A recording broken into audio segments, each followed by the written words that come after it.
Every American knows it. Thanksgiving is the undefeated food holiday of the year. In a world where nobody can seem to agree on anything, at least here in the States, I think we can all agree on two things. One, the best part about Thanksgiving food are the leftovers, everyone knows that. Two, nothing quite hits the spot like a done-up Americano breakfast. So I got to thinking, what if we combine the two?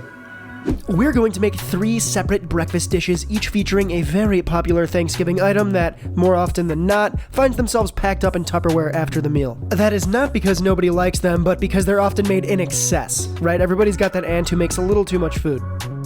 Let's start with everybody's favorite dessert, pumpkin pie. We're gonna make pancakes that utilize the filling of said pie, so go ahead and scrape out a cup of that filling from the crust, and if you're running low on pumpkin pie like myself, go ahead and substitute the rest with good canned pumpkin puree. Then into that same large bowl goes a 1.5 cups of buttermilk and 2 tablespoons of melted butter. Forgot 2 really important ingredients. Oh, and I almost forgot, but you can't forget 2 whole eggs. V important here, so whisk that all up until smooth. It's a nice color. Now sift in 2 cups of all-purpose flour, 1 tablespoon of dark brown sugar, 1 teaspoon baking soda, half a teaspoon baking powder, and a pinch of kosher salt.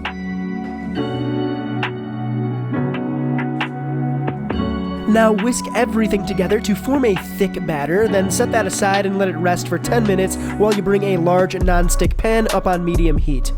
Using your butter cran, melt in a bit of that butter, then spoon in a 1/4 cup or 2 ounces of batter at a time. If you're in a pinch or feeling heroic, totally go ahead and cook a few flapjacks at a time, your call. The pancakes really only need a couple of minutes per side, so when you start to see those bubbles pop up along the edges and in the center of the pancakes, you know it's time to flip them. Rinse and repeat with the remaining flapjacks, then top the whole shadiddly with a pad of butter, which isn't only absolutely adorable and picturesque, but always reminds me of food out of a cartoon, which in my eyes is always a plus. Then the only thing left to do is drizzle the whole thing with maple syrup to your heart's desire. The end result should be light, fluffy, slightly spiced, autumnal as heck pumpkin pie pancakes.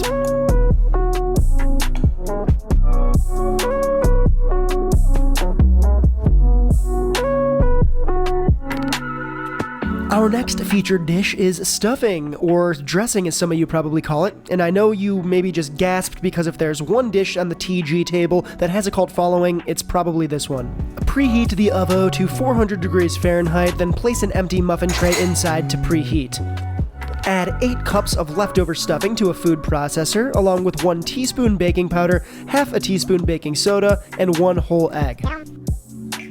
Cover that up and blitz the whole thing for about 20 seconds, or really until the whole soft mixture starts to ride the blade of the stand mixer. Carefully remove that muffin tray from the hot oven, then add half of a tablespoon of butter in each slot. And that seems like a lot of butter, probably because it is. In America, especially around the holidays, we consume a lot of butter, so yeah. But that extra butter is going to help give our muffins a super beautiful golden brown crusty exterior, so don't skimp on it. Spoon in about a cup of the stuffing mixture into each slot, adding enough to form a slight dome over the tray. Place the entire thing in the oven and bake for 35 to 40 minutes or until deeply GB. Golden brown. The muffins will seem soft and almost too supple to remove from the tray once they finish baking, which is fine and totally normal. Just let them cool fully before moving on to the next step and they will firm up for you. This next part is totally optional, but it really does take these muffos from A to S tier. Alright, this is gravy. Gravy has roux, which means it has butter and flour in it, which means once it's left in the fridge for a little while, it's going to solidify on you, which in our situation is perfect because it allows us to pipe it up.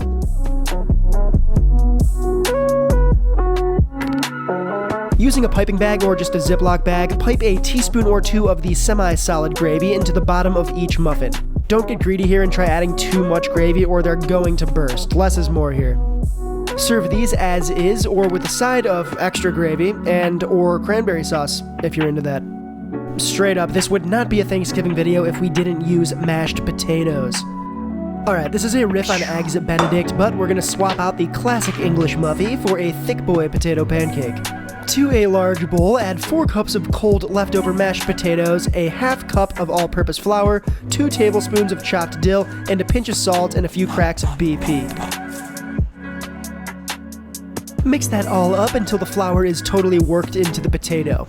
Next, situate a 3 to 4 inch circle mold onto a non-stick pan over medium-high heat. Spray the whole thing with a liberal amount of oil, making sure to completely cover the mold. Spoon in enough potatoes to come to the top, then cook until golden brown. Flip and repeat the process.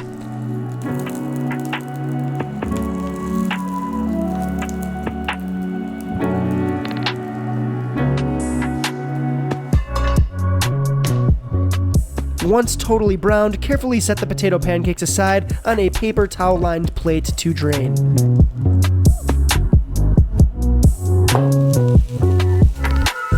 Now add 2 cups of shredded leftover turkey to the same non-stick skillet and cook for a couple minutes until slightly crisped and warmed through. Poaching eggs for a group may seem daunting, but once you know this trick, it's pretty simple. Bring a medium saucepan of water to a simmer, then add a tablespoon of white vinegar. That's just going to help the egg kind of stay together. Once simmering, use a chopstick or a butter knife to create a vortex, then immediately drop the egg into the center. It won't take very long to cook, maybe 2 or 3 minutes each egg. Then use a slotted spoon to transfer the egg to an ice bath. This is going to stop the cooking process and preserve the egg's shape. Then, just before serving, you can bring each egg back up to temperature in the same pot of water for 30 seconds or so, just until warmed through. Classic hollandaise sauce is a lot like making mayonnaise, but with warm butter instead of oil. Melt 2 sticks of unsalted butter in a saucepan, then set aside at the ready. Then, to a blender, add 2 egg yolks, 2 teaspoons of water, 2 teaspoons of lemon juice, a 1/4 cup of leftover cranberry sauce, a pinch of salt, and a few cracks of black pepper. Blend that on low so that everything is fully mixed up, then, with the motor running, slowly begin to drizzle in the melted butter. Once about half of the butter is emulsified into the sauce, slowly increase the speed of the blender to medium-high as you add the rest. Hollandaise sauce is an emulsion, which means you're mixing oil and water together, which naturally don't mix, meaning this sauce can break, and to avoid that, you can hold this on the back burner in a double boiler, or just keep it warm, but I recommend making this just before you're going to serve it. The finished sauce should be a tinge pink and ultra creamy. To build the Benny, you're going to want to lay down your chunky tater pancake, followed by a bit of that shredded turkey, then carefully plop on the poached egg and top the whole thing with a wide spoonful of cranberry hollandaise sauce. Garnish with fresh chives and a pinch of textured finishing salt. And that, my friends, is a festive as the dickens Thanksgiving-ified leftover mashed potatoes Benny with cranberry hollandaise.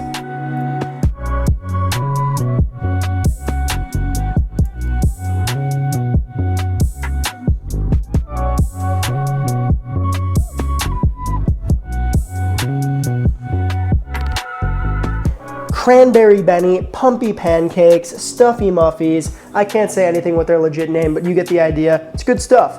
And this surely will eradicate any hangover the day after Thanksgiving.